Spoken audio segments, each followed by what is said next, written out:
I'm a 52-year-old man who has been dealing with mental trauma, depression, and anxiety for the past 4 years. When I started counseling for my mental health, I realized the main source of my struggles was not getting enough quality sleep. My counselor suggested I aim for around 10 hours of deep sleep.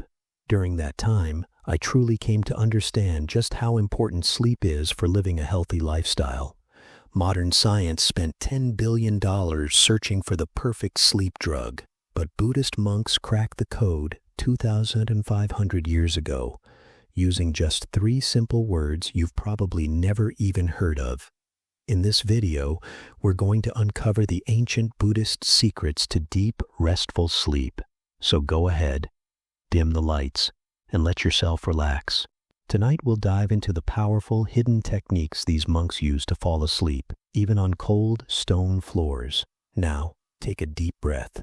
Way back in 486 BC, monks discovered something truly revolutionary. Sleep isn't about comfort, it's about surrender. We're about to explore 13 Buddhist sleep techniques that could help you achieve deep, restful sleep, lasting anywhere from 9 to 11 hours. But before we begin, just listen to one important thing. If you truly understand the deeper meaning behind these 13 techniques, you might just become the best sleeper in the universe. And that kind of sleep brings powerful benefits that can help you reach your goals. If you get what you're looking for, then our approach won't have been in vain. And if you enjoy this content, make us a part of your daily routine. Just hit that subscribe button. Chapter 1. The Pebble in Your Mind's Pond, Letting Thoughts Sink to Stillness. Imagine rain just beginning to patter against your window pane. Not a storm, but a soft, insistent whisper. Each drop strikes the dark glass, a tiny, perfect circle of impact, sending out ripples. And then it's gone, dissolved into the greater darkness. Our minds, especially when we try to quiet them for sleep, can feel like that window during a downpour, can't they? Thoughts strike, worries about tomorrow, echoes of today, fragments of songs, lists half remembered, each one sending out ripples that collide and churn the surface into chaos. We lie there, watching the storm, feeling the agitation, wondering how it could ever possibly calm. Tonight, let me take you back, not to a grand temple on a mountain peak, but to a humble, rain-drenched courtyard centuries ago, where a simple monk named Ananda found himself wrestling with this very tempest within. He'd sat for hours, cross-legged on the worn stone, trying to meditate, trying to find stillness. But his mind was that window in a monsoon, anxieties about the monastery supplies, a sharp word he'd exchanged with a fellow monk, the persistent ache in his knee, the memory of his mother's face. Each thought a heavy raindrop, splashing, disrupting, drowning out any hope of peace. Exhausted, frustrated, near despair, he finally opened his eyes. The real rain was falling steadily into a large, shallow stone basin in the courtyard center. He watched, mesmerized. Each drop hit the water's surface. Plink. A perfect circle formed instantly. Ripples raced outward, clear and defined, colliding with ripples from other drops. For a moment, the surface was a complex map of intersecting lines, a miniature storm. But then, the ripples reached the edge of the basin. They hit the stone rim and simply dissolved. The water, disturbed for just that fleeting instant, smoothed itself back into glassy stillness. Plink. Another drop. Another circle. More ripples. Collision. Dissolution. Stillness. Ananda felt a shift deep within him, like a key turning in a long, rusted lock. He hadn't been fighting the rain. He'd been identifying with it. He'd been trying to stop the drops from falling, an impossible task. His teacher, the Buddha, had often spoken of thoughts as transient phenomena, arising and passing away like clouds, like bubbles, like raindrops. But seeing it here, in this simple basin, made it visceral, undeniable. The problem wasn't the rain. The problem was the basin, his own awareness, trying to hold on to the ripples, to analyze them, to judge them as good or bad, important or trivial. He realized his struggle came from resistance, from the frantic paddling against the current of his own mind. He closed his eyes again, not to force stillness, but to observe the storm. The next thought arrived, a worry about the upcoming rainy season retreat. Plink. He saw it, felt the ripple of anxiety spread through his chest. Instead of grabbing it, wrestling with it, planning solutions, he simply acknowledged its presence. Worry about the retreat. He imagined the ripple expanding, reaching the vast, boundless edge of his awareness, and dissolving, just like the ripples against the stone basin. Plink. A memory surfaced, sharp and sweet, the taste of mangoes from his childhood village. He felt the tug of nostalgia. Memory, he noted softly. He watched the pleasant ripple spread and dissolve at the edge. Plink. An itch on his nose. Sensation. Ripple. Dissolve. He wasn't passive. He was profoundly attentive. He was the vast basin, not the frantic ripples. He was the awareness receiving the rain, not the rain itself. Some drops were heavy and cold. Some were light and fleeting. Some ripples collided messily. It didn't matter. His job wasn't to control the weather of his mind, but to provide the spacious, accepting container where every drop, every ripple, was allowed its brief moment before dissolving back into the stillness that was always there, underneath. The storm didn't stop. Thoughts kept falling. But Ananda stopped fighting. He stopped believing every ripple was an emergency requiring his immediate action. He rested as the basin, deep and still, allowing the rain to simply be. The agitation began to subside, not because the thoughts vanished, but because his relationship to them transformed. The space between the drops grew wider, the ripples grew fainter, the underlying stillness, the quiet depth of the water beneath the surface commotion, became palpable. A profound fatigue, the good kind, the kind that comes after surrender, washed over him. The tension in his shoulders, held for hours, perhaps for years, began to melt. His breath, shallow and tight, deepened and slowed, becoming a soft tide within him. He wasn't forcing sleep. He was allowing wakefulness to settle, like sediment in a still pond. He wasn't emptying his mind. He was discovering the spaciousness that had always been there, beneath the clutter of thought. He was learning the art of non-grasping, of letting go within the experience, not after it. And in that spaciousness, that profound acceptance, sleep didn't need to be chased. It began to drift towards him, as naturally and inevitably as the moon rising over the quieted courtyard. It wasn't an escape from the rain, but a sinking into the deep, still water beneath it all. So tonight, as you lie here, feel the weight of your body sinking into the support beneath you. Feel the gentle rhythm of your breath, rising and falling like a quiet tide. And when a thought arises, perhaps about the day gone by, or the one to come, or a fleeting sensation, or a fragment of sound, see it. Acknowledge it gently, softly, like noticing a raindrop falling onto a vast, still pond.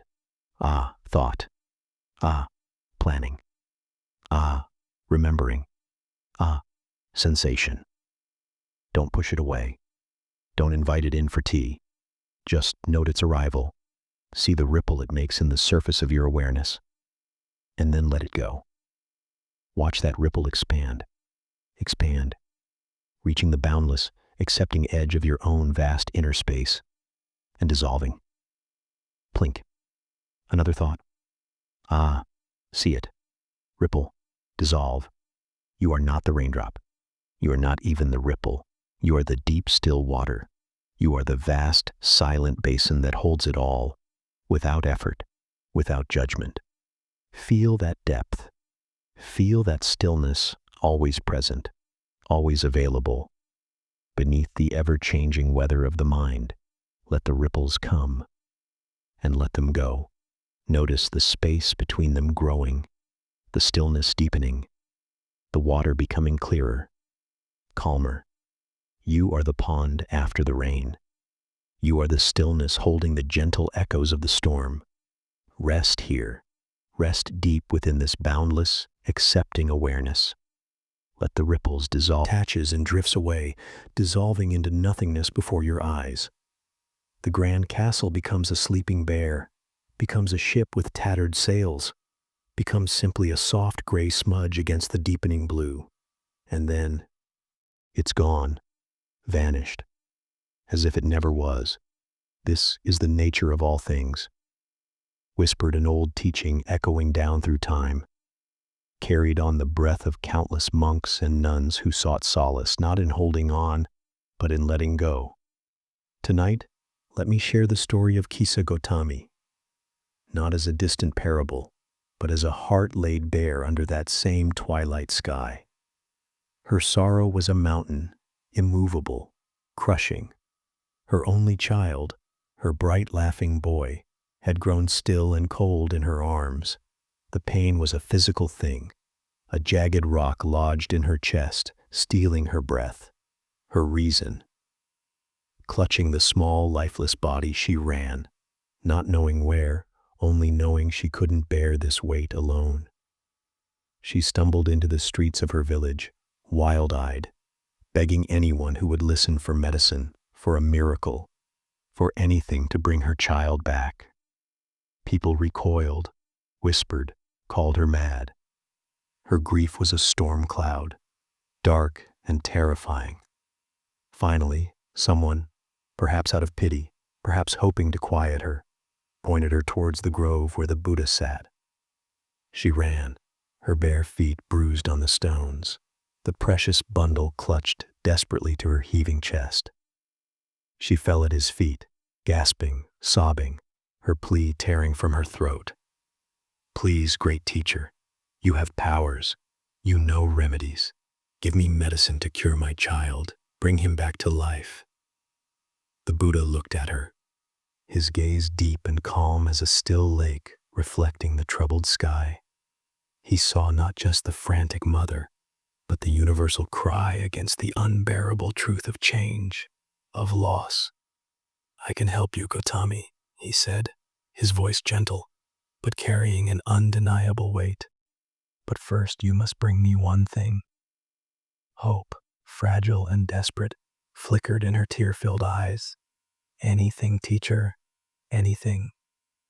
Bring me, he said slowly, a single mustard seed. Gotami almost laughed through her tears. A mustard seed, such a simple thing. She started to rise, ready to run to the nearest market. But the Buddha held up a hand. One condition, Gotami. It must come from a household that has never known death. Gotami froze. The simplicity of the request shattered against the impossible condition. A mustard seed was easy, but a house untouched by death. She looked down at her child's still face, then back at the Buddha. The wild hope hardened into a terrible dawning understanding. She nodded, mute, and turned back towards the village. Her steps were slower now, heavy. She knocked on the first door. A woman answered, kind-faced. Please, Gotami whispered, her voice raw. I need a mustard seed for medicine. But has death ever visited this house? The woman's eyes softened with shared sorrow. Oh, sister, she sighed. A world of pain in those two words. Last winter, we buried my husband's father.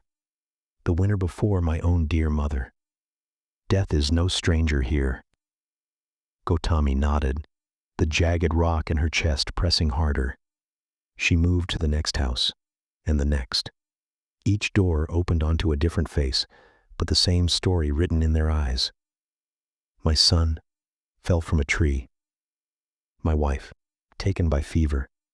My little sister, only 5 summers. My brother, lost at sea. House after house, story after story, tear after shared tear. The weight in her arms, the weight of her own unbearable grief, began to feel different. Not lighter exactly, but shared, universal. She wasn't alone on this path of sorrow. Every doorstep she stood upon, every face that met hers, bore the same invisible scars, carried the same silent burdens. The storm cloud of her personal agony began to dissipate, not vanishing, but merging with a vast, shared sky of human suffering.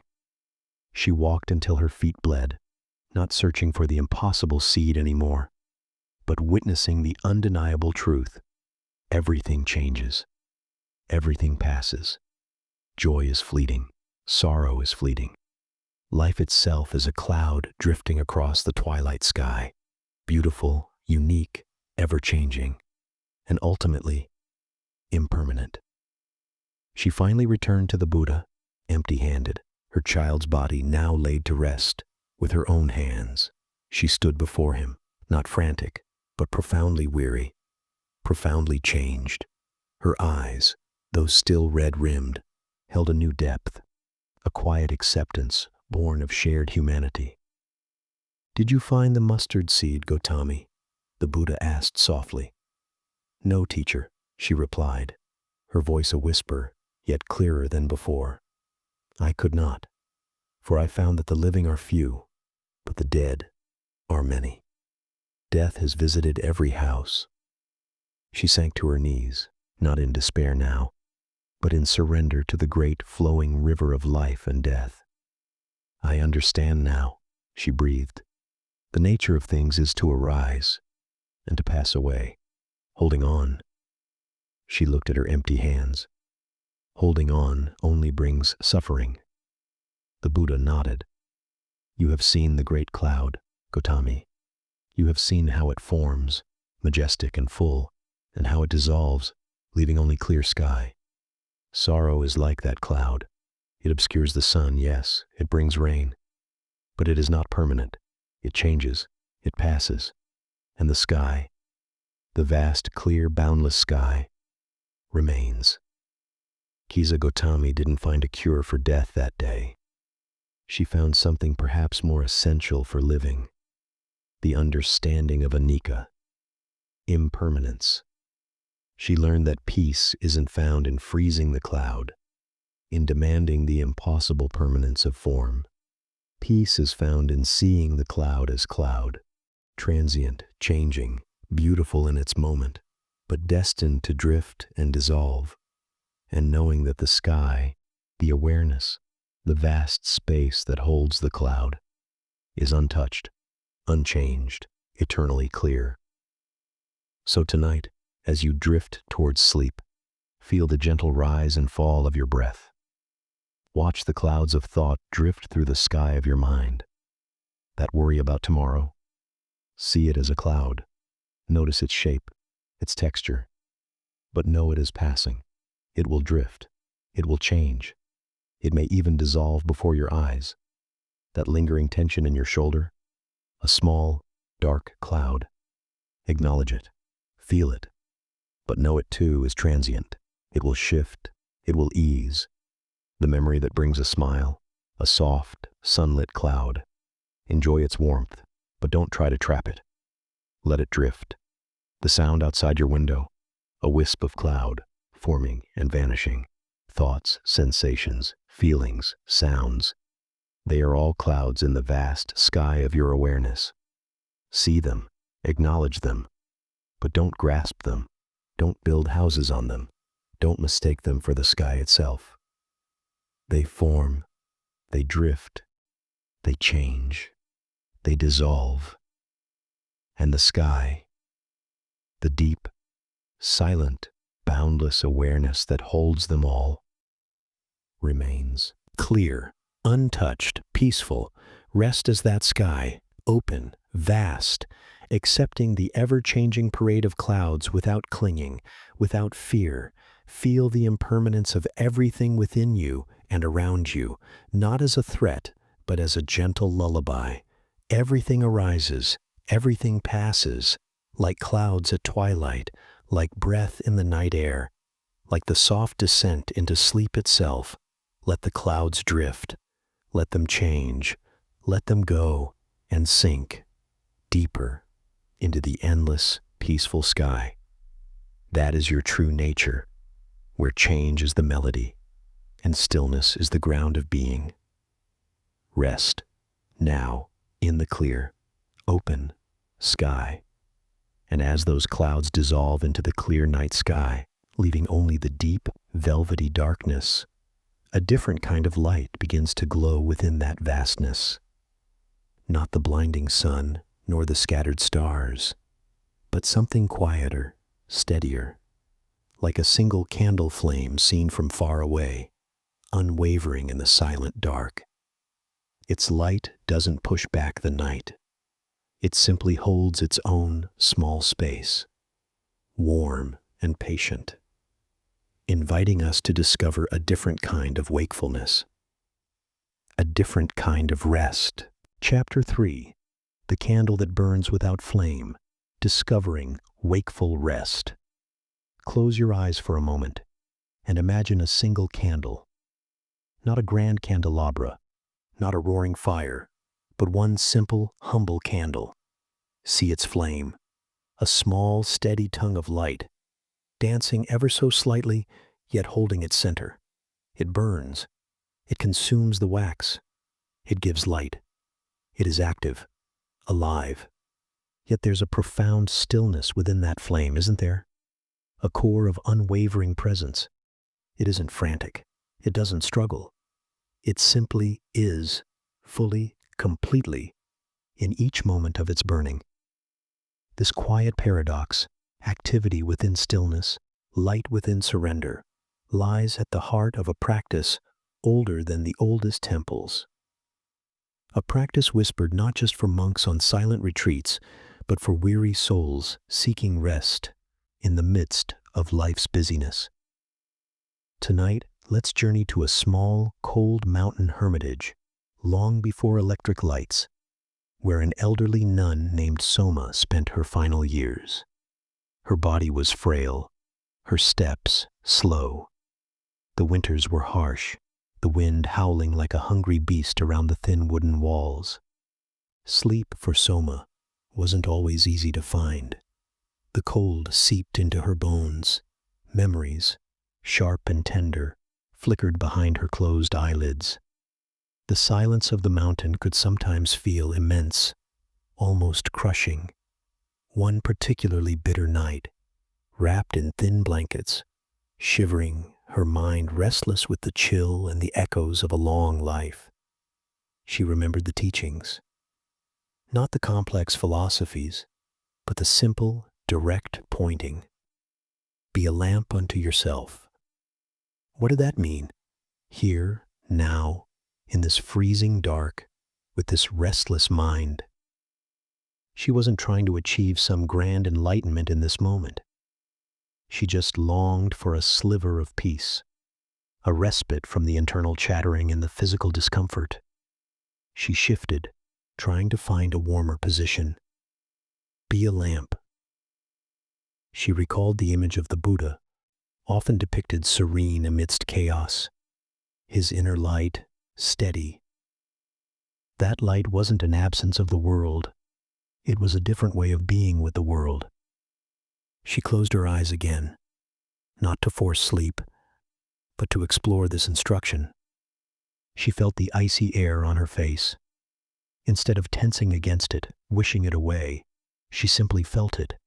Cold, sharp, present. She noticed the roughness of the blanket against her cheek. Scratchy, real. She heard the wind's mournful song outside, loud, persistent, and beneath it all, the constant subtle hum of her own body, the faint pulse in her temples, the slow expansion and contraction of her ribs with each breath, the distant ache in her joints. She wasn't trying to change any of it. She wasn't trying to make it stop or become pleasant. She was simply aware, aware of the cold, aware of the scratchy blanket, aware of the wind, aware of the breath. She wasn't lost in the cold, identified as the suffering one. She was the one knowing the cold. She was the space in which the cold, the blanket, the wind, the breath, all arose and were known. Like the candle flame, she was present, aware, burning with wakefulness. Yet there was a profound stillness at the core of that awareness. The sensations didn't vanish. The wind still howled. But something shifted. The frantic resistance eased. The story of "I am cold and miserable" softened. There was just cold, known, wind, heard, breath, felt. And the knowing itself, quiet, vast, unchanging. She wasn't pushing the world away to find peace. She was discovering peace within her experience of the world. She was finding the unwavering flame of awareness that burns steadily beneath the flickering sensations and thoughts. This was being a lamp. Not generating some supernatural light, but tending the simple, ever-present flame of mindful presence. It wasn't passivity. It was the deepest kind of engagement, meeting each moment, each sensation, with open, non-judgmental awareness. The cold was still cold, but the suffering, the tight knot of resistance and complaint, began to loosen, then dissolve. The wind was still loud, but it became just sound, not an enemy. Her breath, shallow from shivering, deepened naturally as she attended to it, not forcing it, just feeling the air move in and out, cool entering, slightly warmer leaving. The rhythm itself became a gentle anchor. She wasn't trying to sleep. She was resting in wakefulness. She was abiding in the luminous stillness within the experience. And in that deep, wakeful rest, a profound relaxation began to spread through her body, deeper than any warmth from a fire. The muscles along her spine, clenched against the cold, softened. Her jaw, tight with discomfort, unclenched. Her mind, no longer wrestling or weaving stories, grew quiet. The boundary between her and the experience softened. She was the cold mountain air. She was the sound of the wind. She was the rhythm of the breath. She was the unwavering flame of awareness holding it all. The activity of sensation continued, but within an ocean of stillness. The candle burned without strain, and sleep, when it finally came, wasn't a collapse into unconsciousness, but a gentle merging with that deep, silent awareness. A seamless transition from wakeful rest to restful sleep. She hadn't extinguished the flame. She had simply discovered its true nature, boundless, peaceful, luminous, and utterly at rest, even while burning. So now, as you settle into the quiet of your own night, feel the gentle support beneath you. Feel the subtle movements of your breath. Notice the sounds that drift to you, the hum of the world outside, the quiet ticking of a clock, the rustle of fabric. See if you can sense the space around these experiences, the vast, silent awareness in which they all appear, like stars in the night sky. You don't need to grasp the stars. You don't need to silence the sounds. Simply rest as the sky. Tend the inner lamp. Be the awareness that knows the feeling of the sheets, the rhythm of the breath, the drift of thought. This awareness isn't tired. It isn't stressed. It is clear, open, and profoundly at rest. It is the candle burning without consuming itself. It is wakeful rest. Rest here. Abide here. As the body settles, as the mind quietens, let this luminous awareness be your anchor. Sleep is not a destination to be reached, but a natural deepening of this restful wakefulness you are already cultivating. The flame burns, steady, clear, undisturbed. Rest in its light. Rest as its light, sinking deeper into the peaceful luminosity of your own unwavering presence. Chapter 4. The breath that traveled centuries, anchoring in the gentle tide. Listen to the quiet rhythm of your own breathing right now, in and out, a soft tide rising and falling on the shore of this moment. It's so ordinary, isn't it? So automatic.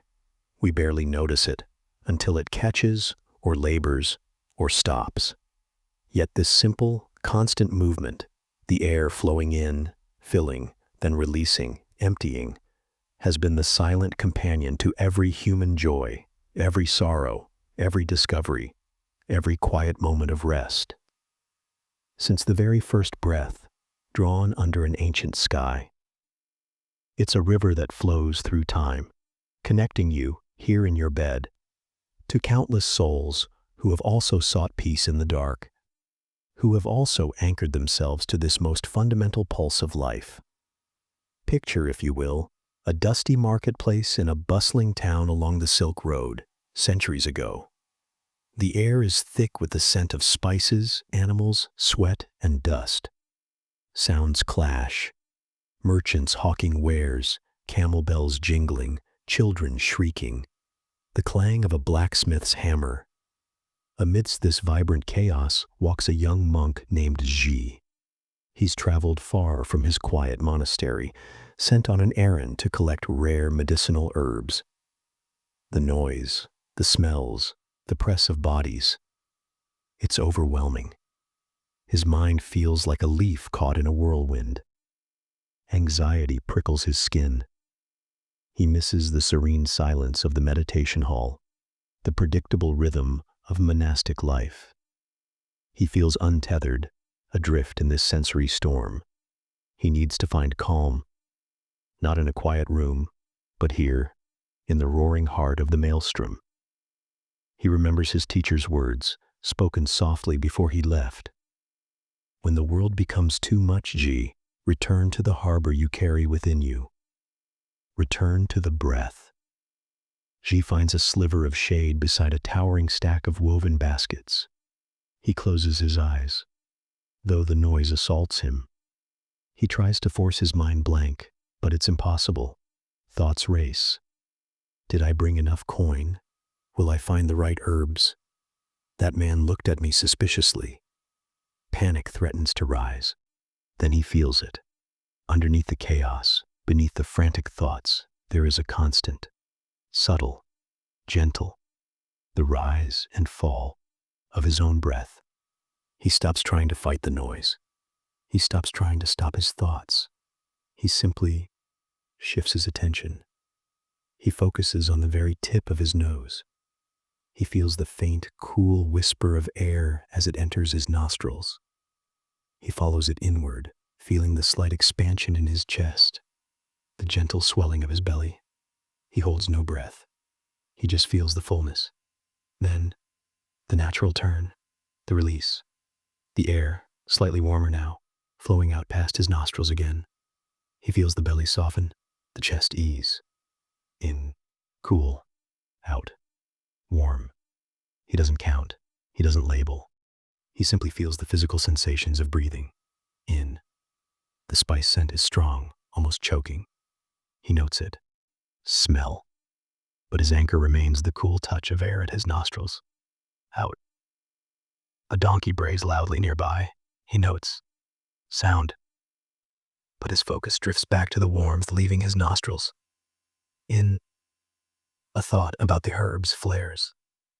Thinking, he acknowledges softly, inwardly, then back to the breath. Cool entering, out, warm leaving. The sensations are small, subtle, but they are constant. They are here. They are now.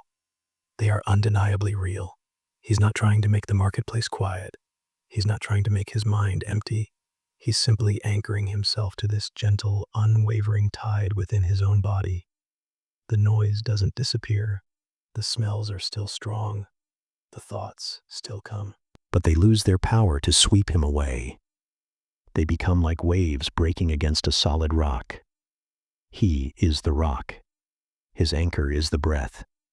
He notices something else. The breath changes. When a loud crash makes him startle, his breath catches, becomes shallow. He feels it. He notes, startle. Tight breath. And then, gently, without forcing, he returns to feeling the next natural in-breath and the next out-breath. As he settles, the breath naturally deepens, slows. When a wave of homesickness washes over him, he feels the breath become sighing, heavy. Sadness, he notes. And again he returns to the simple sensations. Cool in, warm out. The breath becomes a mirror, reflecting his inner state without judgment, and a gentle guide back to equilibrium. He stands there, eyes closed in the shade, for minutes that stretch like honey. The chaos of the marketplace doesn't vanish, but it recedes, like storm waves calming. He is no longer lost in it. He is centered within it, anchored by the quiet tide of his own being. A profound calm, born not of escape, but of deep presence, settles over him. He feels grounded, steady, at peace, right in the middle of the whirlwind. He opens his eyes. The market is still loud, still vibrant, but he meets it with a quiet smile. He carries his harbor within him. Ji's simple act, feeling the breath at the nostrils, wasn't just a meditation technique. It was a homecoming. It was recognizing the most ancient, reliable companion he had, the constant rhythm of life itself. This practice, anapanasati, mindfulness of breathing, traveled those silk roads, crossed oceans, endured centuries. Not because it's complicated, but because it's profoundly simple and universally accessible.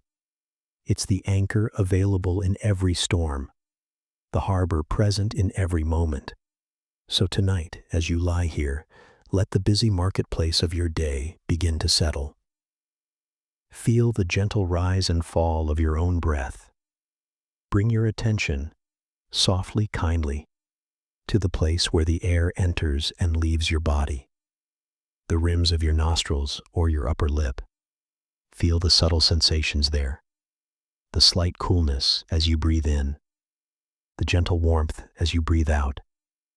Don't change your breath. Don't make it deeper or slower. Just observe it, feel it. Be curious about the tiny physical feelings of this life-sustaining flow. In, feel the cool touch. Out, feel the warmth. That's all. If your mind wanders, to the day's events, to tomorrow's plans, to a random song, to a physical sensation elsewhere, that's perfectly okay. It's natural. When you notice it, gently acknowledge it. Wandering, or thinking, or planning. No frustration, no judgment. Then, with the kindness you'd use to guide a child's hand, gently bring your attention back to the next breath, the coolness in, the warmth out. Feel the texture of the breath. Is it smooth, slightly rough, shallow, deep? Just notice. No need to alter. Your breath is your anchor. It's the rope tethering your boat to the solid dock in the gentle night harbor. Thoughts may come like lapping waves. Sensations may arise like shifting currents. But your anchor holds. The sensation of breath, cool in, warm out, is always here, always now. Feel the constancy of it. Feel the gentle rhythm. Let it soothe your nervous system, like a lullaby sung by life itself. You are breathing the same air that filled the lungs of monks in mountain hermitages, traders on dusty roads, parents rocking restless children. You are part of this ancient continuous tide. Rest in its rhythm. Anchor here.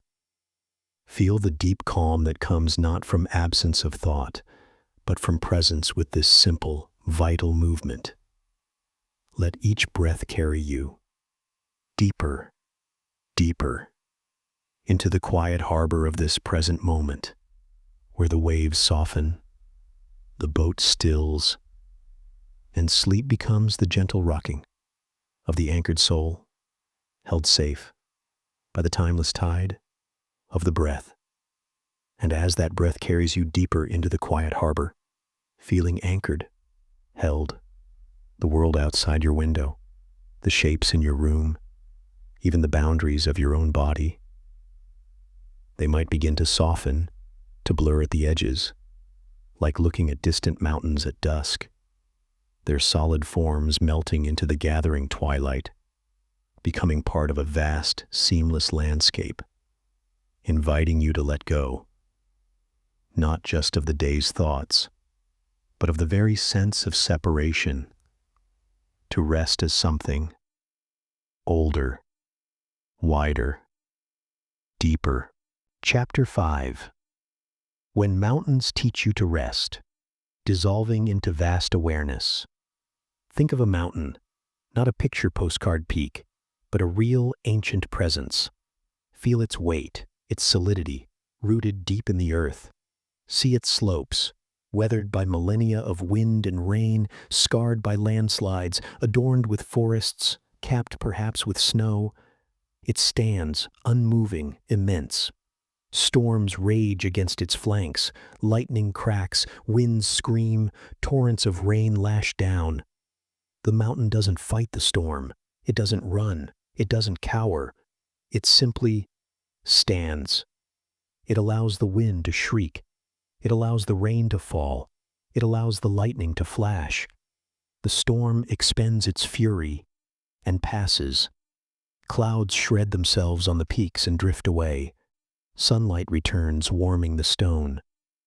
The mountain remains, changed perhaps, a new scar, a shifted rock, but fundamentally, unshakably itself. There's a profound teaching in this mountain stillness, a wisdom whispered not in words, but in silent endurance. It's a wisdom about the nature of the mind, about the nature of us. We often feel like the storm, don't we? Especially when sleep eludes us. Thoughts whirl like gale-force winds, worries, regrets, plans. Emotions crash like thunder, anxiety, frustration, sadness. Sensations pulse like driving rain. Tension here, ache there, restlessness everywhere. We feel tossed, battered, small. We become the storm, identified with its chaos, believing its fury is all there is. Tonight, let me tell you about Vimala, a potter who lived in the shadow of such a great mountain. Her days were filled with the rhythmic thump of clay, the whir of her wheel, the intense heat of the kiln. Her hands were strong, skilled, but often weary. At night, sleep was her sanctuary, but lately it had become elusive. Worries about her children, the fragility of her livelihood in a poor season, the persistent pain in her lower back from years of bending over the wheel. These thoughts and sensations would gather like thunderheads as soon as she lay down. One night, after tossing for hours, feeling like a leaf ripped from a branch in a gale, she got up. She walked to the doorway of her small hut and looked out. The moon was full, bathing the world in silver, and there, dominating the horizon, was the great mountain, its snow-capped peak glowing softly, its vast shoulders dark and silent against the star-strewn sky. She'd seen it 1,000 times, but tonight it struck her differently. The mountain wasn't doing anything. It wasn't trying to be calm. It just was. It held the moonlight. It held the darkness of its forests. It held the silence. And somewhere, deep in her weary bones, a recognition stirred. She wasn't the storm raging inside her. She was the mountain holding the storm. She returned to her mat, not with hope, but with a simple intention: to rest like the mountain. She lay down, feeling the familiar ache in her back. Instead of tensing against it, cursing it, she imagined it as weather on the mountain slopes, rain falling on stone. She felt the worry about her youngest son's cough. She saw it as wind whistling through high crags, loud, persistent, but ultimately passing through, not shaking the mountain's core. She felt the anxiety about unpaid debts, lightning flashing across the vast flank. Brilliant, startling, but gone in an instant, leaving no mark on the deep rock. She didn't try to stop the thoughts or sensations. She didn't analyze them or argue with them. She simply acknowledged them. Ah, sensation of pain, like rain on the mountain. Ah, worry, like wind in the pass. Ah, planning, like lightning. And then she shifted her awareness from the content of the storm, the specific thoughts, the specific aches, to the space that held it all. She felt the solid weight of her body against the mat, the bedrock. She felt the slow, deep rhythm of her breath, the steady pulse of the earth deep within the mountain. She felt the vast, silent awareness behind her closed eyes, the open sky above the peak, holding the moon, the stars, the passing clouds, the storms. She wasn't her thoughts. She wasn't her worries. She wasn't even the pain in her back. She was the vast, silent, immovable awareness in which all these temporary phenomena arose, played out, and passed away. Like the mountain, she didn't need to fight the weather. She simply needed to remember her true nature. Deep, vast, still. The storm didn't vanish immediately. Thoughts still flickered. The ache still pulsed. But now, they were happening within her, not to her. They were events observed from the deep stillness of the mountain peak. The frantic identification eased. The resistance melted. She wasn't trying to sleep. She was resting as the mountain rests, present, aware, unmoved by the passing weather of mind and body. She felt a profound sense of space open up within her. The thoughts weren't less, but they had room. They weren't so loud because they weren't echoing in a small, panicked chamber. They were drifting through a vast, silent valley.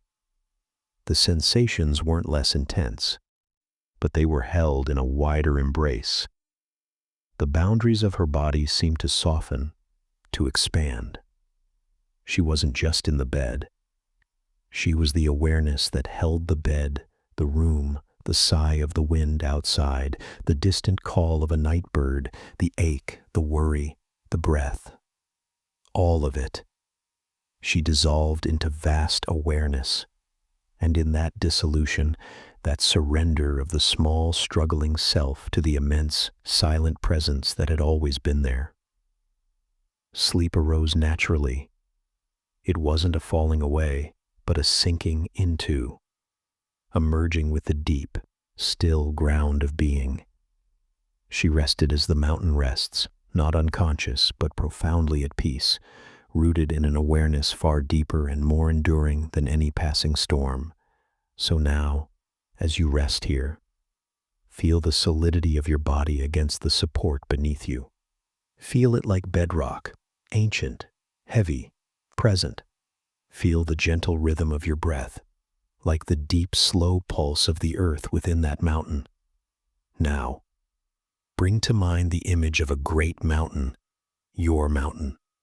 Feel its immense presence, its stillness, its unwavering being. Now, Sense the landscape of your own experience in this moment. Notice any sensations in the body: warmth, coolness, pressure, perhaps an ache, a tingling. See them as weather patterns playing out on the slopes of your mountain body. Rain here, sunlight there, a cool breeze somewhere else. Don't change them. Just observe them as phenomena occurring on the surface. Notice any thoughts drifting through the vast sky of your mind. Worries like scudding clouds, memories like distant birds, plans like shifting formations. See them, acknowledge them, thinking, remembering, planning. But don't follow them down the valley. Let them drift through the spacious sky. Notice any emotions: ripples of restlessness, waves of fatigue, perhaps a current of calm. See them as winds moving through the high passes of your awareness. Strong gusts, gentle zephyrs. They arise, they move, they change, they pass. You are not the rain. You are not the cloud. You are not the wind.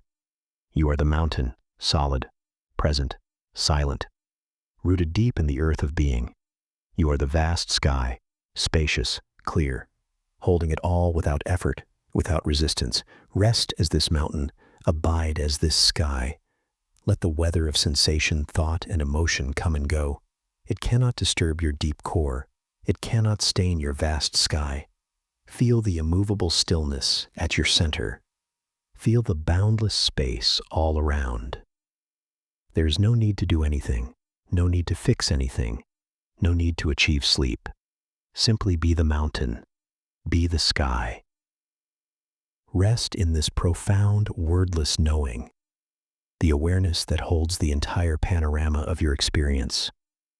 Just as the mountain holds the forest, and the sky holds the stars, in this deep, open, silent presence, the sense of a separate you, struggling to sleep, begins to soften, to blur, to dissolve, like mist burning off the slopes in the morning sun. What remains is rest, pure, boundless, effortless rest. Not unconsciousness, but luminous stillness. Sink, now, into this mountain stillness, into this sky-like vastness, deeper and deeper, dissolving into the peaceful, eternal awareness. That is your true home, where every storm finds its quiet end in the embrace of the unmoving mountain and the endless open sky. Rest as everything and nothing. Rest deeply now. Chapter 6. When Shadows Become Soft. Unhooking from the mind's persistent stories. Imagine, just for a moment, the warm light of a single lamp in a quiet room. As you settle, watch the shadows it casts on the wall. Familiar shapes, maybe a bookshelf, a curtain's edge. But in the flicker, your tired eyes might see something else. A face, a figure, a scene from long ago. The mind loves to make stories, doesn't it? Even from stillness it weaves. Tonight, let's explore the gentle art of watching those stories form and letting them soften back into the quiet wall without needing to follow where they lead. The room is quiet now, the kind of quiet that feels like a held breath just before a sigh of relief. Outside, the world has settled into its own murmuring rhythm. But in here, it's just you, this space, and perhaps the soft sigh of your own breathing. Notice the light. Maybe it's that small lamp on the bedside table, casting its warm, imperfect circle. See how it paints shapes on the wall opposite. Solid things become elongated silhouettes, edges blurring into suggestion. A stack of books becomes a strange, stepped mountain. A hanging plant casts dancing fingers, and in the corner, where the light barely reaches, what is that shape? Your eyes, tired from the day, try to make sense of it. Is it an animal? A person hunched? The mind, my friend, is a relentless storyteller. It takes these fragments of light and shadow, these sensory whispers, and spins them into narratives. It sees a face in the wood grain, hears a voice in the wind, feels a meaning in a random ache. Tonight, as we drift towards rest, we're not trying to fight this tendency. We're not aiming for a blank, empty mind. That's just another story, often a frustrating one. Instead, we're drawing gentle wisdom from an ancient practice, a practice that understood the mind's nature long before science gave it names. Imagine, centuries ago, perhaps in a simple forest monastery in India, a young monk sat in meditation. The instructions were simple: watch the breath. But oh, the chaos within. Memories of his village flooded in, the smell of his mother's cooking, the sound of his brother's laughter, sharp as a bell. Then worries about his teacher's stern glance, then a physical itch demanding attention, then a beautiful distracting bird call outside. His mind wasn't still. It was a marketplace, a battlefield, a bustling street. He felt like a failure, until his teacher, perhaps with eyes as deep and calm as a forest pool, offered not condemnation, but a simple shift. "Don't try to stop the stories," he might have whispered. "See them as you see the shadows dancing on the wall of the cave. Notice them, acknowledge them. Ah, you say softly to yourself, here's a story about home, tender, bittersweet. Ah, here's a story about worry, tight, constricting. Ah, here is a sensation, sharp, insistent." You don't need to argue with the shadow. You don't need to chase it or explain it. You simply notice it has appeared, and you notice without judgment the feeling it brings with it. This was a revelation. The Buddha didn't teach suppression. He taught awareness. He called these persistent thoughts and sensations sankharas, mental formations, habitual patterns, the echoes of our past experiences and future anxieties, constantly bubbling up. They are the mind's automatic responses, like shadows cast by the objects of our life, illuminated by the lamp of awareness. Trying to push them away is like trying to smooth the wall to get rid of the shadow. Futile, exhausting. The key, whispered through generations in quiet temples and hermitages, is to change your relationship to the story. Not to believe it, not to fight it, but simply to see it, to unhook. Imagine that shadow shape on your wall now. See how it shifts slightly? It's not solid. It's made of absence, of blocked light. Your persistent thoughts are similar. They feel so real, so urgent, especially in the vulnerable quiet of night.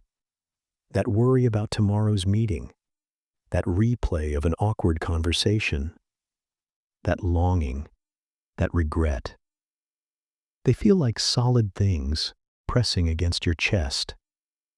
But when you bring the gentle lamp of awareness to them, you begin to see their nature. Notice the texture of the thought. Is it heavy, jagged, slick? Notice the feeling tone it carries, pleasant, unpleasant, neutral. And most importantly, notice the impermanence. Like that shadow shape, it arises, lingers, changes, and eventually fades. It might be replaced by another, yes, but this one, the one that felt so solid a moment ago, it softens, it dissolves. It's like watching clouds drift across a vast open sky. You don't control the clouds. You observe the sky that holds them. This is the practice, becoming the open sky, not the passing weather. Tonight, as you lie here, feeling the weight of your body sinking into the support beneath you, invite this gentle watching. When a thought story arises, perhaps about something left undone, or a flicker of tomorrow's uncertainty, don't wrestle with it. Don't get pulled into its plot. Simply whisper inwardly, with the softness of acknowledging a familiar, though sometimes bothersome neighbor. Ah, thinking. Or, ah, worrying. Or, ah, remembering. That's all. Just that gentle label. See the thought as that shadow on the wall, a transient shape formed by the interplay of mind and memory. Notice the feeling it brings, but don't amplify it.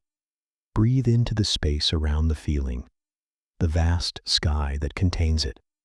Feel your breath, deep and slow, entering and leaving your body. That breath is your anchor, your constant, gentle reminder that you are here, now, in this quiet room. Safe. The story might persist for a while. That's okay. It's just a shadow playing its part. Softly, patiently, keep returning your attention to the anchor of the breath, or to the feeling of the bed beneath you, or to the subtle sounds of the night. Each return is a small act of unhooking. Each gentle noticing is a softening. You are not your thoughts. You are the awareness that watches them come and go, like clouds, like shadows on the wall. And as you practice this gentle noticing, this soft unhooking, something remarkable happens. The stories, deprived of the fuel of your struggle and belief, begin to lose their power. They become fainter, like shadows dissolving as the lamp dims. The space between them grows wider, quieter. The frantic marketplace of the mind settles into a calmer, more spacious village square. This spaciousness, this is the fertile ground of rest. This is where sleep naturally blooms. It's not forced silence, but a profound, allowing quiet. Like watching snow fall in a still forest, each flake a passing thought, landing softly and vanishing into the deep, white silence. So tonight, dear friend, be the watcher of your own inner walls. See the stories form. Acknowledge them softly. Feel the sensations they bring. Breathe around them, and gently unhook. Let them be shadows, playing their brief roles in the dim light. And as you soften your gaze, as you release the need to follow every plot twist, feel yourself sinking into the deep, welcoming stillness behind all the stories, the stillness that was always there, the stillness that is rest, the stillness that is your true home, tonight and always, just resting, unhooked, soft, and just as the quietest room holds the echo of a breath or the softest sigh. Ancient traditions understood that our hands, too, hold wisdom. A wisdom whispered in the silent ritual of preparing tea, not to wake, but to release, to let go. Sip by mindful sip, into the emptiness of the cup, and perhaps into the emptiness of rest. Chapter 7. The Tea Master's Empty Cup, Finding Rest in Ritual's Gentle Release. Close your eyes, just for these few moments, and imagine the quietest room you've ever known. Now picture a simple, unadorned cup, resting on a low wooden table, warm steam curling upwards. Can you sense the stillness gathering around that single object? The careful, unhurried hands that warmed the pot, measured the leaves, poured the water. This wasn't haste. This was a kind of tender conversation with the leaves, the water, the moment, a ritual of presence, a letting go, sip by mindful sip into the emptiness. Tonight, let that emptiness be your invitation to rest. There's a particular kind of quiet that settles around a ritual done with full attention. It's not the silence of absence, but the deep quiet of presence. Imagine, centuries ago in the misty mountains of China or Japan, a small tea hut nestled among pines. Inside, the air is still, scented faintly with wood smoke and the earthiness of dried tea leaves. A master, perhaps with hands that have performed this act 10,000 times, moves with a deliberate, unhurried grace. Every object has its place. The iron kettle, singing softly on the hearth. The bamboo whisk. The clay bowl, worn smooth by generations of hands. The preparation itself is a meditation. Heating the water, not boiling it furiously, but watching for the precise moment when the bubbles are like shrimp eyes or fish eyes, as the old poets described, a subtle shift known only to patient observation, warming the teapot, the cups, feeling the heat seep into the clay, measuring the tea leaves, not a scoop, but a careful placement, appreciating their curled, dark shapes, their faint vegetal perfume, pouring the water, listening to its sound change as it fills the pot, waiting, allowing the leaves to unfurl, to release their essence in their own time. This entire sequence isn't about the tea. Not really. It's about the mind. It's a ritual crafted, refined over generations as a pathway back to the present moment, a way to unhook from the frantic weaving of thoughts and sink into the simple sensory reality of now, the clink of the lid, the warmth radiating from the pot, the deepening color of the water, the rising steam carrying its delicate fragrance. Each small action, performed with mindful awareness, becomes an anchor. It's a gentle training. Here I am, heating the water. Here I am, feeling the warmth of this cup. Here I am, smelling the tea's first breath. The mind, so prone to wandering into yesterday's regrets or tomorrow's anxieties, is gently, repeatedly, invited back. Back to the hands, back to the breath, back to the unfolding moment, right here. Now imagine holding that warm cup. Feel its heat seeping into your palms, a comforting, grounding sensation. You lift it slowly. You don't gulp. You pause. You notice the color of the liquid, perhaps a deep amber, like captured sunlight in autumn leaves. You inhale its aroma, complex, maybe grassy, maybe floral, maybe earthy. A whole world held in that scent. And then, the first sip, not swallowed quickly, but held on the tongue, feeling the temperature, the texture, the unfolding flavors. Perhaps a slight bitterness first, then a sweetness emerging, maybe a lingering floral note. You are fully with that sip, not thinking about the tea, but experiencing it directly. Sensation, pure sensation. This is mindfulness in its simplest, most profound form. The ritual becomes a bridge from the busy, story-filled mind to the direct, sensory experience of being alive, right now, in this body. And then, the cup is empty. The master looks at it, not with disappointment, but with a quiet appreciation. The emptiness is not a lack, it's a completion. It's the natural conclusion of the ritual. The leaves have given their essence. The water has carried it. You have received it. Now, there is space, clean, open space. The empty cup sits, simple, unadorned, holding only potential. It holds the quiet. It holds the memory of warmth and flavor. It holds the stillness. This emptiness, this is not nothingness. It's a fertile void. It's the space between thoughts. It's the deep quiet after the last note of a song. It's the stillness before the next breath. In the frantic pace of our lives, especially as we try to force sleep, we often overlook the profound rest found in this kind of emptiness. We try to fill every moment, every silence with noise, with stimulation, with thought. Sleep becomes just another thing to achieve, another cup we desperately try to fill. But the tea master's ritual whispers a different truth. Rest isn't found in adding something. It's found in the gentle release, in letting the cup be empty.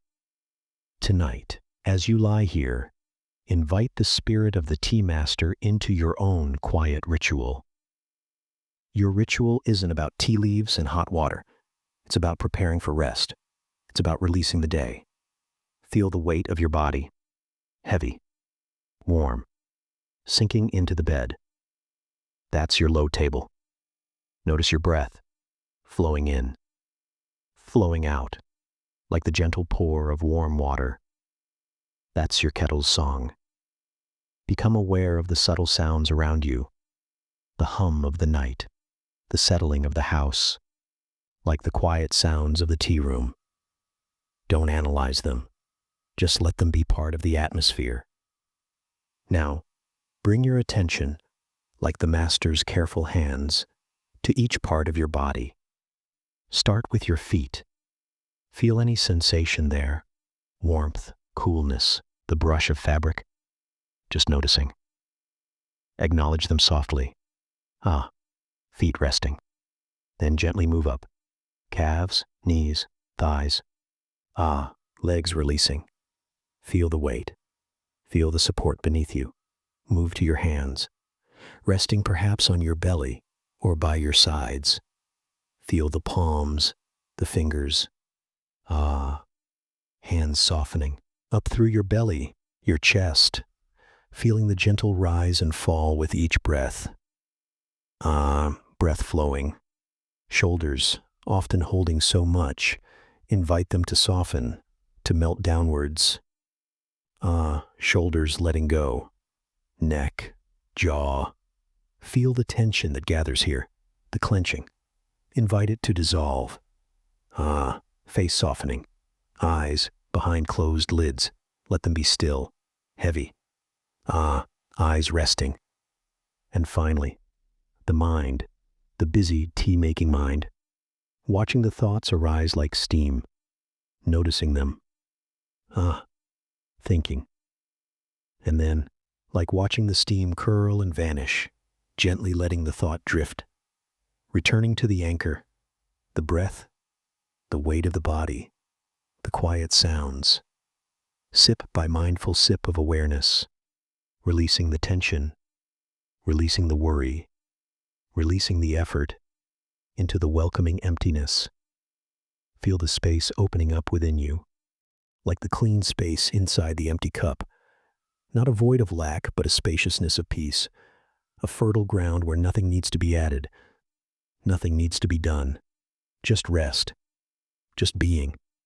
The ritual is complete, the cup is empty, the mind is quieter, the body is softer. You have prepared the space. Now simply rest within it, in the deep, silent welcome of the empty cup, held, peaceful, complete, drifting on the quiet steam of your own breath, into rest. And just as the echo of the last sip lingers in the stillness, so too does the sound of a single bell, struck once, vibrating, filling the air, then slowly, slowly, fading, until you can't quite tell where the sound ends, and the silence begins. That vanishing point, where holding on ceases, is the deepest rest of all. Chapter 8. Listening to the bell's last note. The deep rest of letting go. Picture this, high in the mountains where the air is thin and clear, an ancient temple courtyard at dusk. A monk approaches a great bronze bell. He lifts the heavy striker, and with a deep, unhurried breath, boom, the sound blooms, immense and pure, vibrating through stone, through bone, through the gathering twilight. Listen, as it swells, fills the valley, and then begins its slow, inevitable fade, growing softer, softer, until it's just a memory in the silence. That space between the sound and the stillness, where you can't quite grasp it anymore. That is the doorway we enter tonight, into the deepest rest of all, the resonance of a large bell. It's not just a sound you hear with your ears, you feel it in your chest, a deep thrumming that seems to vibrate the very marrow of your bones. In temples across Asia for centuries, the sounding of the bell marked sacred times, dawn, dusk, moments of meditation, calls to stillness. But perhaps its most profound teaching came not in the strike, but in the long, slow fading away. Imagine that monk, his robe simple, his face weathered by mountain winds and inner peace. His action is deliberate, almost ceremonial. He isn't ringing an alarm, he's inviting presence. He draws back the striker, not with force, but with mindful awareness, feeling the weight, the balance, the intention, and then release. Boom! The sound erupts, a deep, golden wave rolling out from the bell's mouth. At first, it's all-encompassing. It dominates the senses. The air hums. The stone flags beneath his feet seem to tremble. Birds might startle from nearby trees. The sound is everything. But the monk doesn't cling to that initial power. He stands quietly, attentive. He knows the true magic is yet to come. Because a bell's voice isn't a single note held rigid. It's a living thing. It swells, peaks, and then, inevitably, begins its long, graceful surrender. The volume lessens, note by imperceptible note. The sharp edges soften. The vibration in the air becomes subtler, a shimmer rather than a roar. The sound doesn't vanish abruptly. It dissolves. It stretches thinner and thinner, like golden thread spun finer and finer by an invisible hand. The monk listens, not just with his ears, but with his whole being. He listens into the fading. He tracks the sound as it becomes a whisper, a sigh, a mere suggestion lingering in the twilight air. He listens until the very last trace of audible vibration melts back into the mountain silence, to fill the space where the loud thought once dominated. This quiet isn't dead. It's alive, humming with a different kind of presence. It's the spacious awareness that holds the thoughts, just as the vast mountain air holds the bell's sound. This spaciousness is your true nature. It's always there, behind the noise. Letting go isn't about getting rid of something. It's about relaxing your grip, your resistance, and sinking back into this inherent spaciousness. It's like finally releasing a breath you didn't know you were holding. Feel it now. After a thought arises and begins to fade, notice the gentle expansion between thoughts. That soft, open awareness. That's the resting place. That's the silence after the bell's last note. It's a deep, receptive stillness. It's not empty. It's full of potential, full of peace. It's the cradle of sleep. So tonight, practice being the patient listener. When the mind's bell rings loudly, acknowledge its presence without fear or fight. Then gently, attentively listen. Listen into its fading. Track its dissolution like you'd track the last wisp of smoke from an extinguished candle. Feel the tension it carried, softening, melting away, and as it fades, feel yourself sinking deeper into the warm, welcoming silence that remains, the silence that was always there, the silence that is your natural state of rest, held in the deep resonance of letting go, peaceful, dissolving into the boundless quiet, just resting in the echo of nothing at all.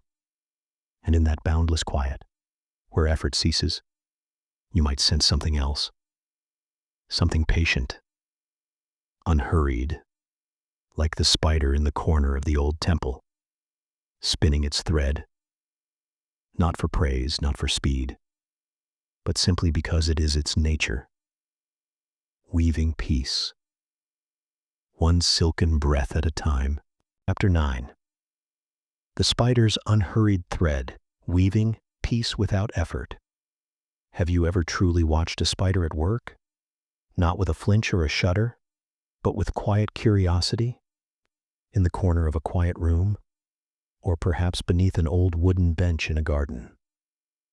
See how it moves, not with haste, but with a silent, innate certainty.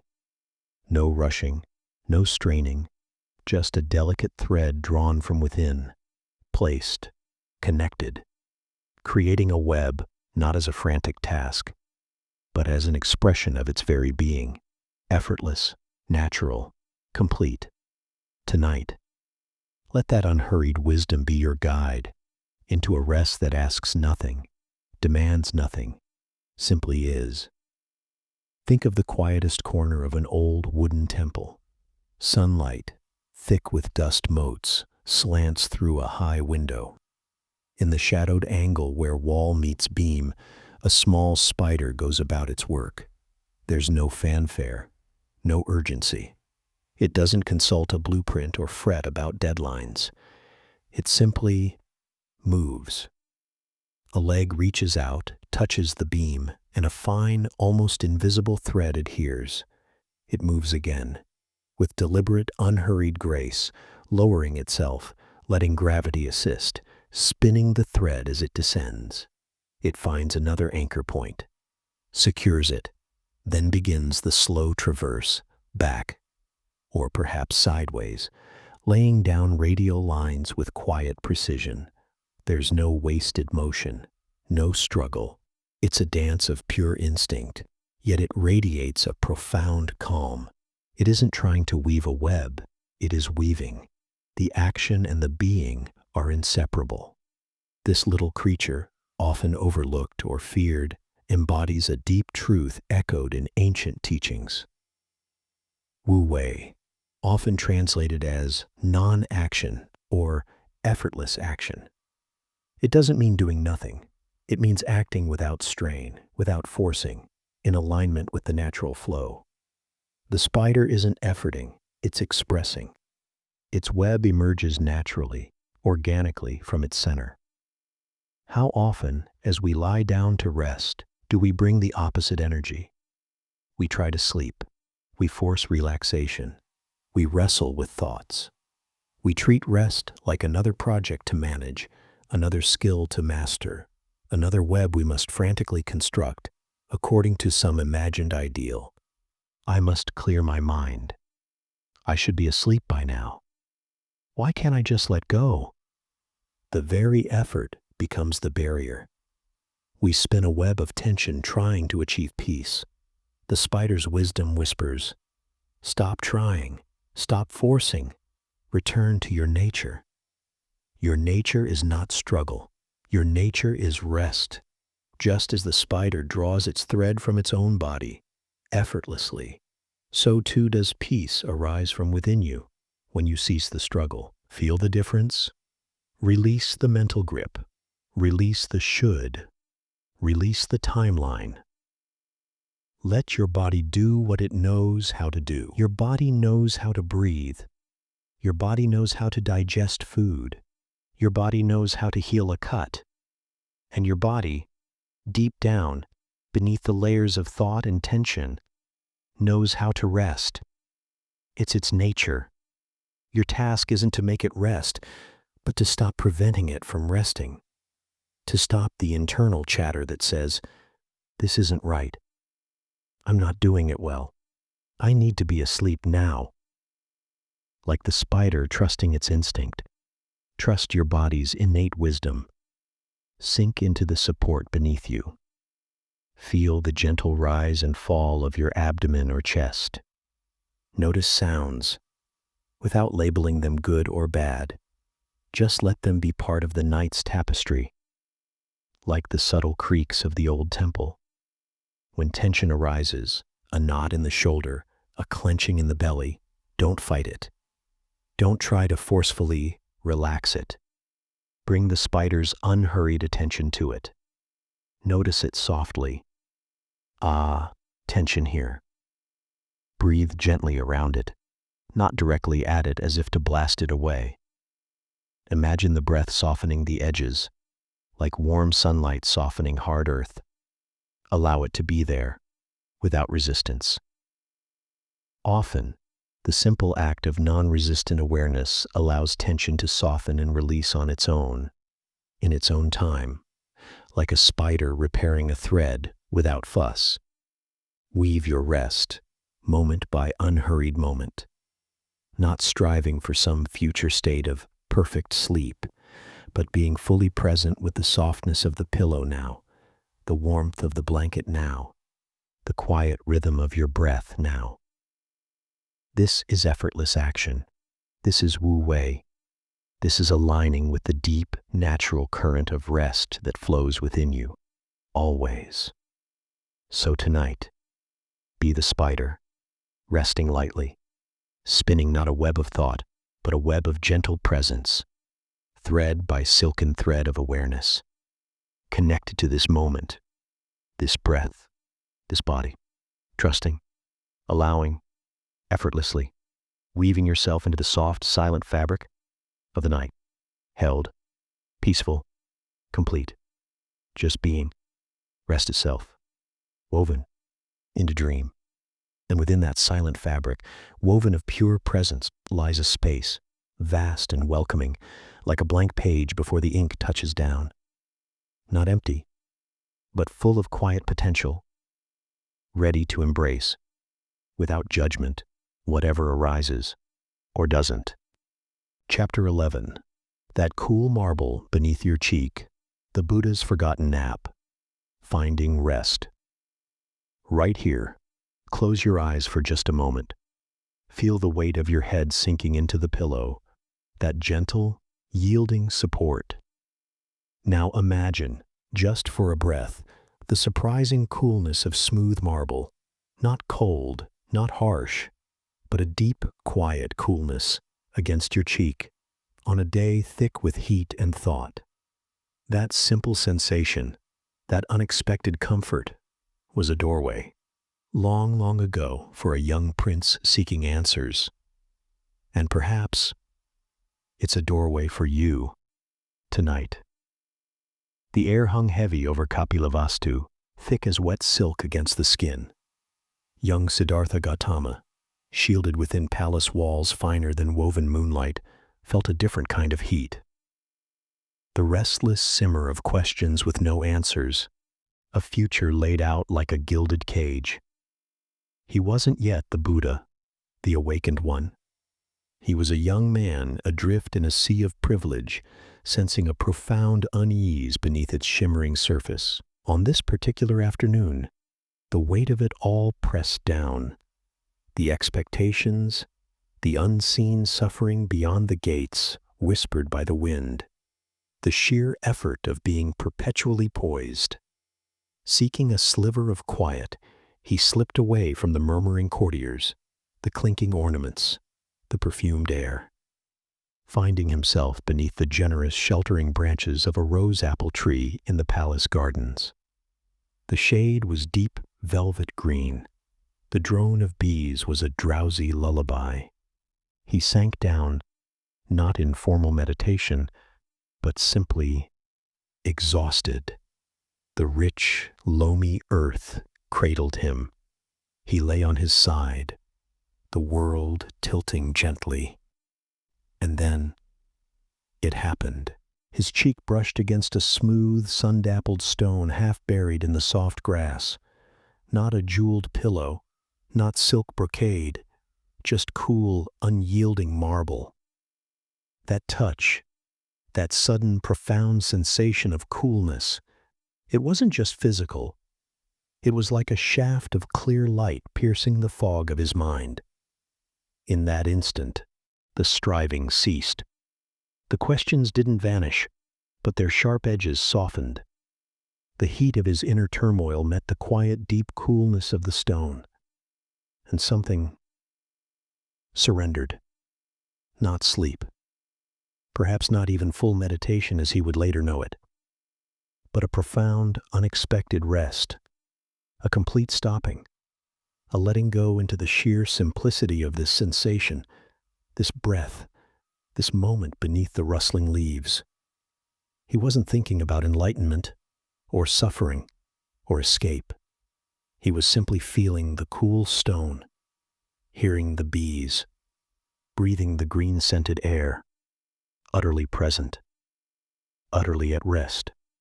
It was a fleeting moment, washed away soon enough by the pull of his princely life. But the imprint, oh, the imprint remained, like the faintest indentation left on soft clay.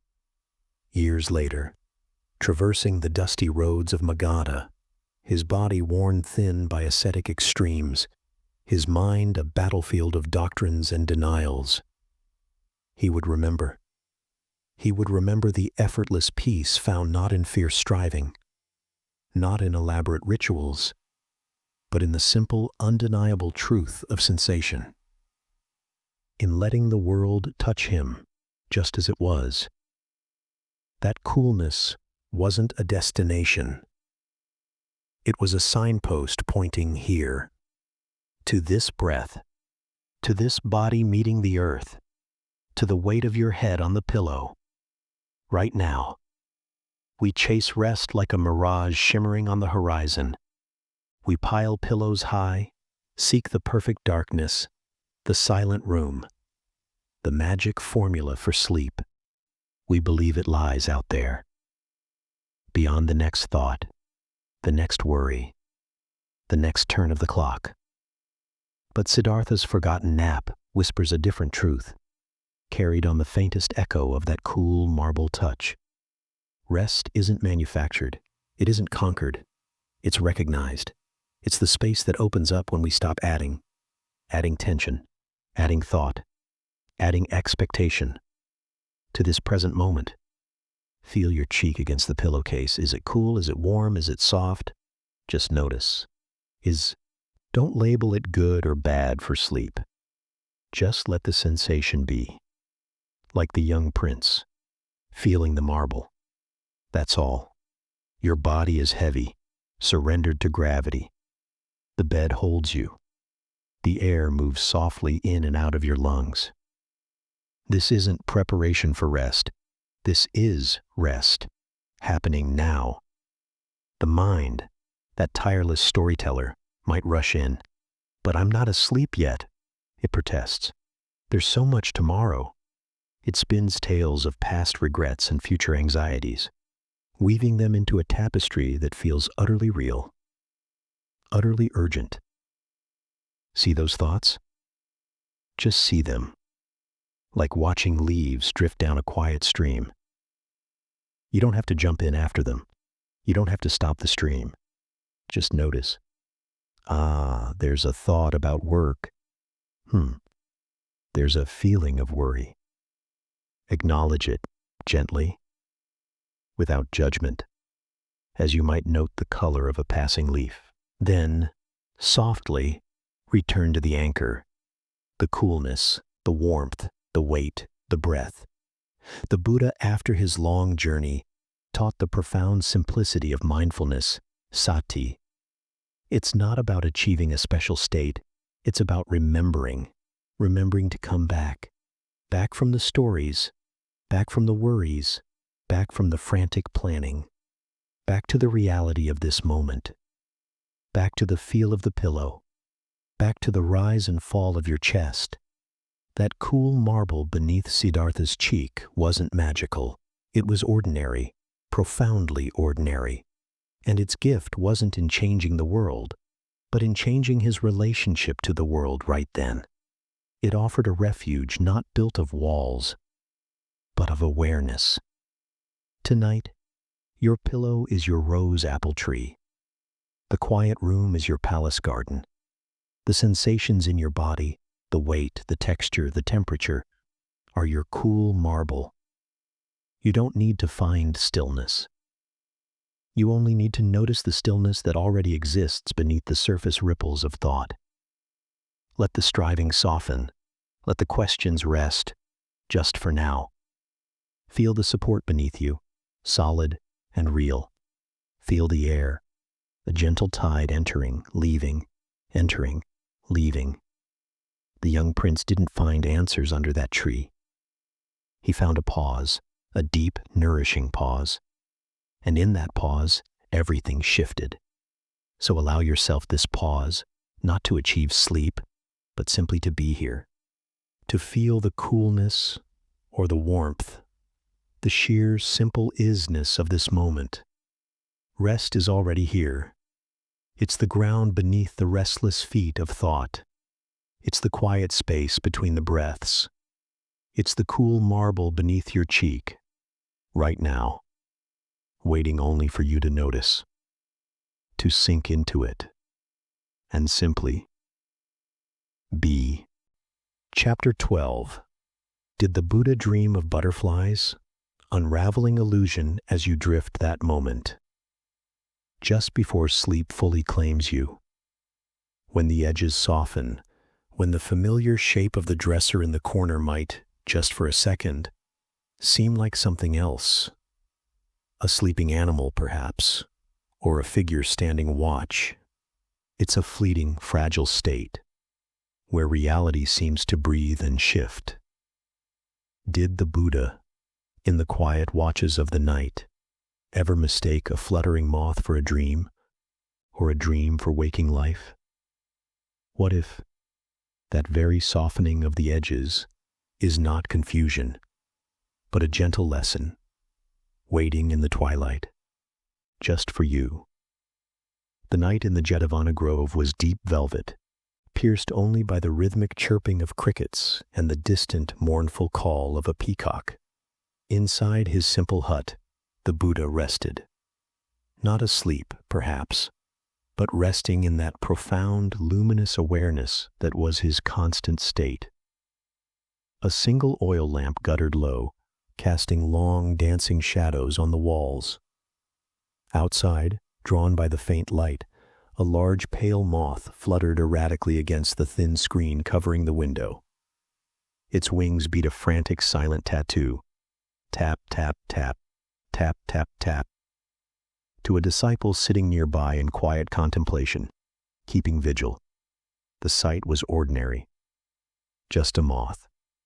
But in the flickering, uncertain light, in the space between wakefulness and deeper rest, the disciple's mind, softened by the hour and the teachings, played a curious trick. The shadow cast by the moth, magnified and distorted by the lamp's flame, became a vast, fluttering shape on the opposite wall, a shape that seemed, for a heart-stopping moment, like a giant ethereal butterfly, or perhaps a fragment of a dream made manifest. The disciple blinked, startled. The image resolved back into the moth's shadow, but the question lingered, delicate as cobweb. What had he truly seen? The next morning, humbled and curious, he approached the Buddha. "Venerable Sir," he began, "last night in the dim light, I saw the shadow of a moth. Yet for a moment, I was utterly convinced it was a great butterfly, a thing from a dream. It felt so real. It was real to me then. How can we trust what we see, even when awake, if our own minds can so easily transform a moth into a phantom butterfly?" The Buddha smiled, a gentle expression that held the wisdom of countless such questions. He didn't answer directly. Instead, he spoke of a dream he once had, long before his awakening. A dream so vivid, so rich in detail and emotion, that upon waking, it took him long moments to discern the boundary, where the dream ended and the waking world began. In the dream, he was a prince in a magnificent, impossible city built of light. He had subjects, a beloved queen, children whose laughter echoed like silver bells. He felt the weight of a golden crown, the warmth of the sun on marble terraces, the sharp pang of fear when dark clouds gathered. It felt utterly, undeniably real. Then, waking on his rough ascetic's pallet, the cold dawn air biting, The dream's reality evaporated like mist. Yet the feeling, the love, the fear, the weight of responsibility lingered, sharp and poignant. "Tell me," the Buddha asked his disciple, his voice soft as the dawn light now filling the hut. "When you saw the butterfly last night, did you feel its wings? Smell the flowers it might have landed upon? Hear the rustle of air?" "No, venerable sir," the disciple replied. "I only saw the shadow, and my mind filled in the rest." We cling to them, believe in their solidity, suffer when they change or vanish. But seeing them clearly, seeing the mind's role in shaping them, is the beginning of freedom.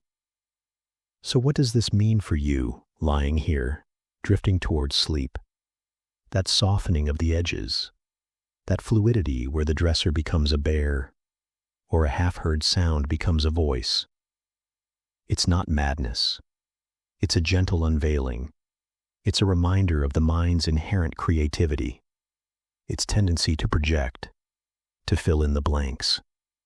Instead of fighting it, or getting lost in the strange shapes, you can meet this twilight state with curiosity, even kindness. Notice the thoughts that drift through your mind as you lie here. See how they arise, seemingly from nowhere. A snippet of conversation, a forgotten task, a flicker of worry. They are like dream fragments intruding on waking. Don't chase them, don't argue with them, just notice. Thinking, like noticing a cloud drift across the moon. See the fleeting images that might dance behind your closed eyelids, patterns of light, vague forms, nonsensical scenes. They aren't prophecies or messages. They are the mind's idle doodles, its processing of the day's residue in the loosened state of near sleep. Let them come.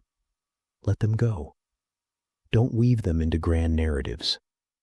Feel the body sensations shift, a twitch, a warmth spreading, a heaviness deepening. They change moment by moment, fluid as the shadow on the wall. This fluidity, this lack of solid, unchanging thingness, isn't a problem to solve. It's the nature of experience itself. The Buddha's question wasn't whether he dreamed of butterflies, but about recognizing the dreamlike quality of all experience when clung to as permanent, solid, and self-existing. As you drift, let the boundaries soften. Let the solid world become a little less solid. The thoughts are like dream thoughts. The sensations are like dream sensations. The sense of you lying here begins to feel less like a fixed statue and more like a gentle awareness, observing the play of light and shadow, both inner and outer. This isn't about dissolving into nothingness. It's about relaxing the grip on reality as you think it must be. It's about trusting the deep, silent awareness that underlies the changing show. The awareness that watches the dream, watches the waking, watches the moth and its shadow. That awareness is not confused. It is vast, calm, and inherently restful. It is the silent screen upon which the movie of moth-butterfly dream life plays. Rest back into that awareness. Let the mind weave its tapestries. Let the body sink. Let the world soften. You are not lost in a dream.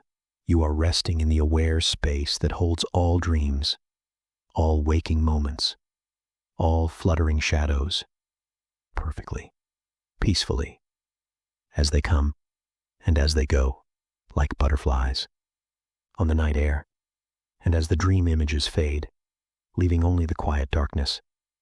Notice how solid things seem again, yet softer somehow, like old stone warmed by the sun, smooth, silent, holding a deep stillness within, as if even statues know the secret of the breath. Chapter 13. The Statue That Learned to Breathe, Finding Stillness in Ancient Stone. Picture it, An ancient Buddha statue, carved centuries ago, perhaps sitting in a forgotten temple corner, or standing serene in a moonlit garden. Its surface, worn smooth by time and countless gentle touches, holds an impossible calm. Stone, cold, unmoving, yet radiating such profound peace. How? What secret does that silent figure hold? What if that stillness isn't just carved, but lived, a deep, patient presence you can almost feel seeping into the quiet air around you tonight? Deep within the caves of Ajanta, shielded from the monsoons and the relentless sun, a master sculptor once chiseled by lamplight.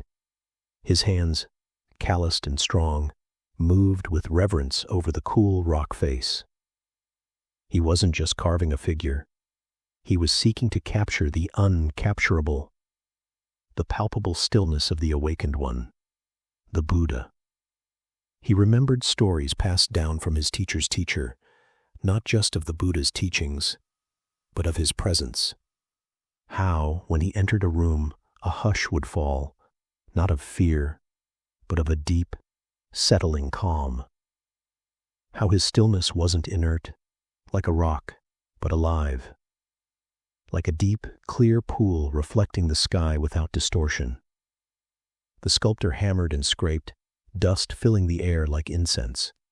He shaped the curve of the shoulder, the gentle slope of the nose, the closed eyelids, but the essence, the stillness, eluded him. His own mind was restless, worries about the commission, the fading light, a slight tremor in his hand. The stone remained stubbornly stone. Frustrated, he stepped back, wiping sweat and grit from his brow. He sat before the half-formed figure, not looking at it, but feeling the space around it. The cave air was cool, damp. The only sound was the distant drip, drip, drip of water seeping through rock, a sound as old as the hills themselves. He closed his own eyes. He wasn't meditating formally. He was simply exhausted, defeated.